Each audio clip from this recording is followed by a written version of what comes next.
નમસ્કાર મિત્રો, વિડીયોમાં તમારું સ્વાગત છે। જી હા મિત્રો, અત્યારે હાલ મોટા અને મહત્વના સમાચાર સામે આવી રહ્યા છે। તો મિત્રો, સમાચારમાં વાત કરીએ તો મોટા ભાગના લોકો કાન સાફ કરવા માટે ઇયર કોટન બ્રશ અથવા તો ઇયર કોટન બ્રશનો ઉપયોગ કરે છે। આ બાબત સામાન્ય છે, પણ તે યોગ્ય નથી। ઘણી વખત લોકો વિચારે છે કે કાનની અંદર જમા થયેલા મેલને ઇયર કોટન બ્રશથી મદદથી સાફ કરવું જરૂરી છે, ત્યારે સત્ય એ છે કે કાન સાફ કરવાની કોઈ જરૂર નથી અને આ આદત તમારા કાનને નુકસાન પહોંચાડી શકે છે।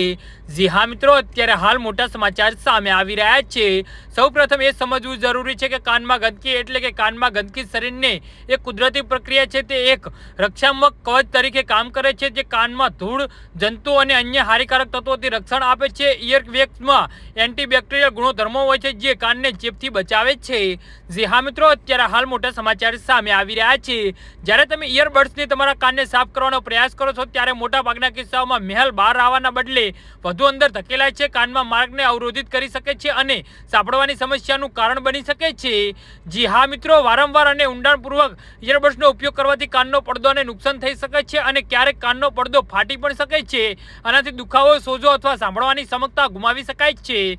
જી હા મિત્રો, તો આના વિશે તમારું શું કહેવું છે તો નીચે મારી કમેન્ટ બોક્સમાં જરૂરથી જણાવજો અને મારી યુટ્યુબ ચેનલને સબસ્ક્રાઇબ કરવાની ભૂલતા નહીં। વિડીયો પૂરો જોવા બદલ તમારો ખૂબ ખૂબ આભાર।